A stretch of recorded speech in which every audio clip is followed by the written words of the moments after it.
Hello বন্ধুরা, তো আবার চলে এসেছি একটা মিনি ব্লগ নিয়ে। তো আমরা চলে এসেছিলাম শ্যামবাজারে, আর আমরা আজকে যাচ্ছিলাম স্টার থিয়েটারে বহুরূপী সিনেমা দেখতে।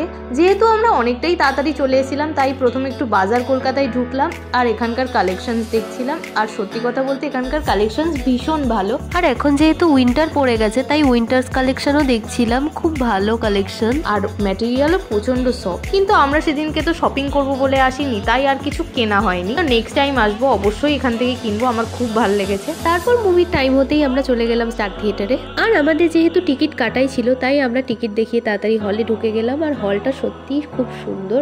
আমরা প্রথমবার স্টার থিয়েটারে এসেছিলাম, আর আমরা স্ন্যাক্স হিসেবে নিয়ে নিয়েছিলাম চিজ পপকর্ন, যেটা ছিল খুব টেস্টি। আর সিনেমাটা নিয়ে তো কোনো কথাই হবে না, সিনেমাটা জাস্ট দারুণ ছিল। স্টোরি কনসেপ্ট জাস্ট অসাম লেগেছে আমার। আর প্রত্যেকের অভিনয়ও জাস্ট দারুণ ছিল, যাকে বলে একদম পয়সা বসুল মুভি। তারপর মুভি কমপ্লিট করে হল থেকে দুজনে বেরিয়ে গেলাম। তো এই ছিল আজকের মিনি ব্লগ। যদি ব্লগটা ভালো লেগে থাকে দেন প্লিজ লাইক করো। দেখা হচ্ছে আবার নেক্সট কোনো ভিডিওতে।